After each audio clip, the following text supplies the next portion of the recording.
A baby's first words are usually simple. Mom, Dad, or this.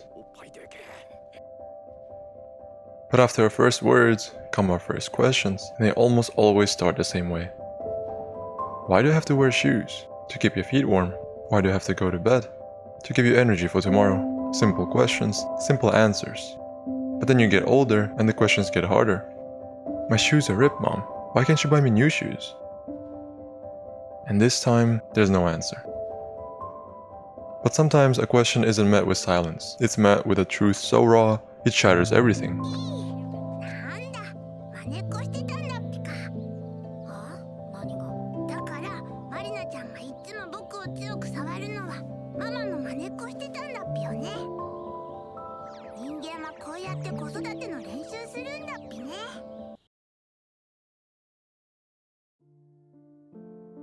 This moment gets me every single time.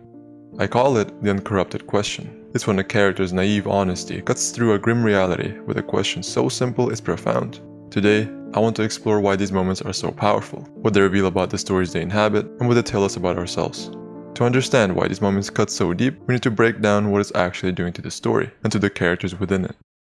I believe it works in 3 distinct ways. Sometimes, a naive character serves as comedic relief, accidentally breaking the rules of a world we were used to. Other times, as a brutal lesson when they fail to do so. In A Come Get Kill, 2 kids arrive in the capital dreaming of success, only to be tortured and killed by the very people who offered them help. Their tragedy teaches the protagonist and us that this world has no mercy for the innocent. But, in my opinion, the best use of a naive character is when they don't just break the flow, and they don't just get broken by the world. It's when they question the system itself, when they become the rule breaker. In Hunter x Hunter, the Zoldyck family are the most ruthless assassins in the world. Their servants, the butlers, reflect that philosophy completely. Let me introduce you to Canary. She was born into this system, taught her master's customs, and trained in combat from a young age. Her reality is simple. Masters give orders, outsiders are threats, friendship is a liability. It's the only world she's ever known. And her ruthless competency, seen at first as something admirable, becomes tragic when we realize she's just a kid. But Canary doesn't know that yet. Not until she meets Gon. Compared to her, Gon grew up in a world that cared for him, so when he befriends Canary's master Killua, he views their bond as an unbreakable fact. As Canary draws the line, the sacred boundary she was taught to guard, what happens next isn't even a fight.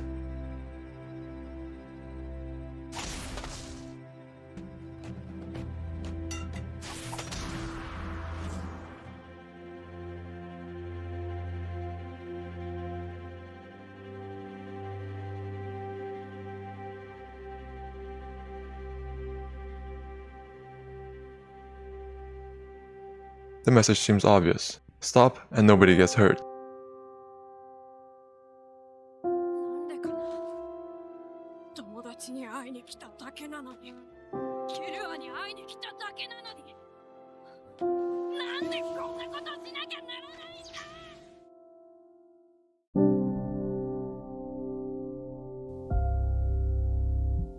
How is she supposed to answer that? At 13, she can beat hundreds of men. She certainly isn't afraid of Gon. The question isn't for her then. It's for the system she represents. She's just carrying out orders to protect the family. Protect from what? In that moment, Gon forces her to question her reality. He steps over the line, and this time, she doesn't hit him. Gon won without throwing a single punch. He didn't try to change her mind. He just lived by his own reality, and by asking that one simple question, he didn't prove her world was wrong. He just showed her that his could exist alongside it. Without fighting the system, Gon shows it was never absolute. But sometimes the question isn't aimed at the system, it's aimed directly at a person. That's when it becomes a moral mirror. Marina, from Takopi's Original Sin, lives in a world of her own making, a logic built to make sense of her pain. It's a story she tells herself to justify her actions, turning wounds into weapons. But her reality is so broken, it's hard to distinguish that logic from delusion. Her warped perception has a source, not in some distant evil, but in the one place you'd hope for safety. Her own home, an absent father, and an overbearing mother. If children are like sponges ready to absorb the world, then Marina was thrown in an oven. The scar is proof, but the damage underneath affects how she treats everyone around her. So, what happens when you introduce an alien who doesn't understand humans to this world? Takopi is innocent to such an extreme that his attempts to understand her create the most subtle yet poignant scene in the show. On a casual morning stroll, during Marina's daydream of wanting to raise her kids well, Takopi forms a genuine hypothesis. Marina's violence towards him comes from her mother, which must mean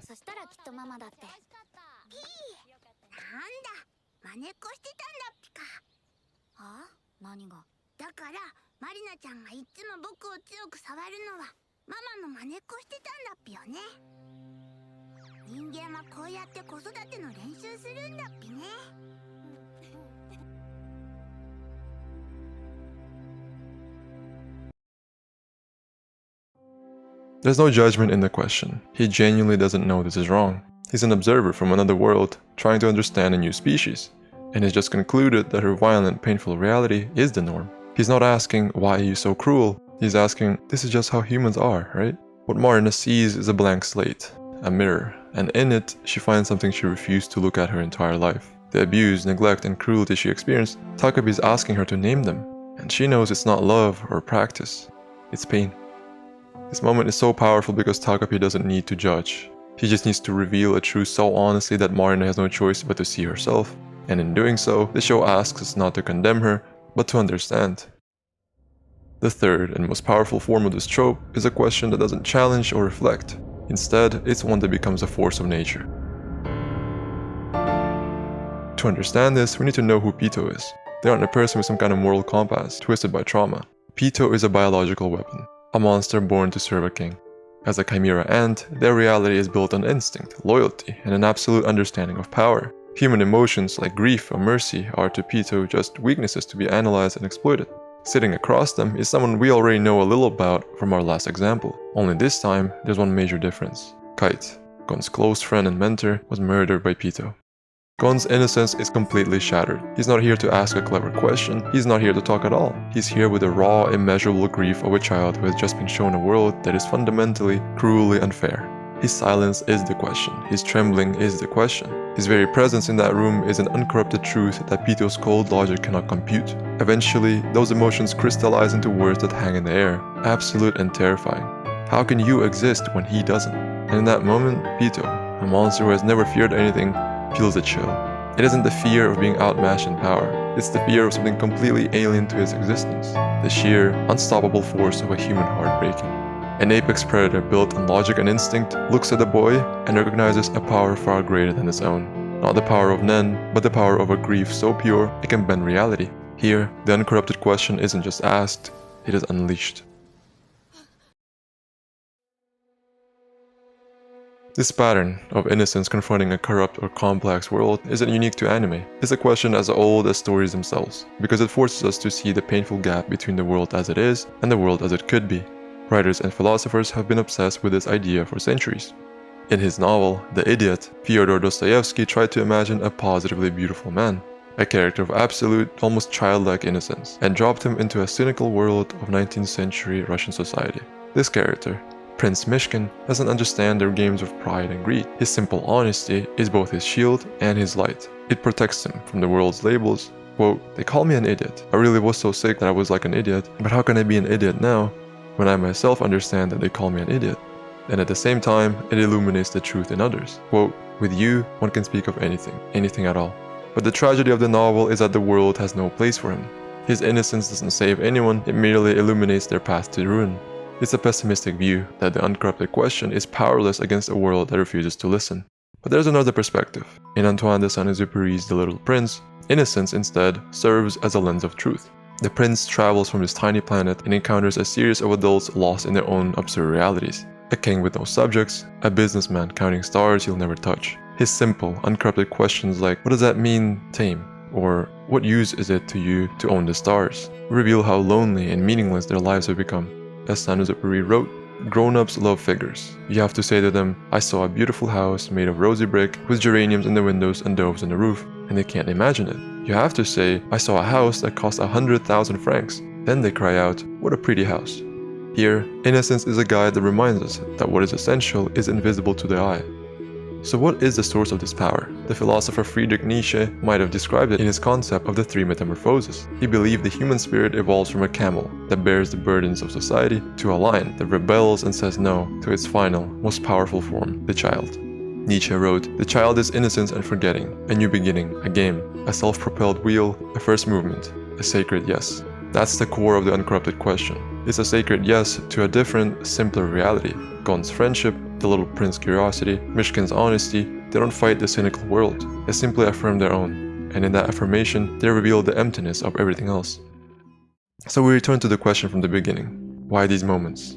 We've seen how the Uncorrupted Question works. It exposes hypocrisy, reframes reality, and reveals a truth that we've all learned to forget. But knowing how it works doesn't explain why it feels the way it does. The answer isn't in the characters on screen, it's in us. To survive in a complicated world, we learn to build walls around our own innocence. We accept compromises, we navigate cynical rules. We hide the parts of ourselves that are too honest or too hurt. The psychologist Carl Jung called this hidden part the shadow. The Uncorrupted Question doesn't challenge a character. For a brief, shocking moment, it shatters the walls we've built around ourselves. When those walls break, what's left is our own shadow, finally exposed. In that moment, we feel two powerful emotions at once. We're scared because we're seen, and relieved because we're understood. The built-up pressure gets a chance to escape and releases into a cry. The most powerful force in any story isn't a magic spell or a sword. It's a simple, honest question that dares the world to be better, and for a moment, listening to it, we believe it can be.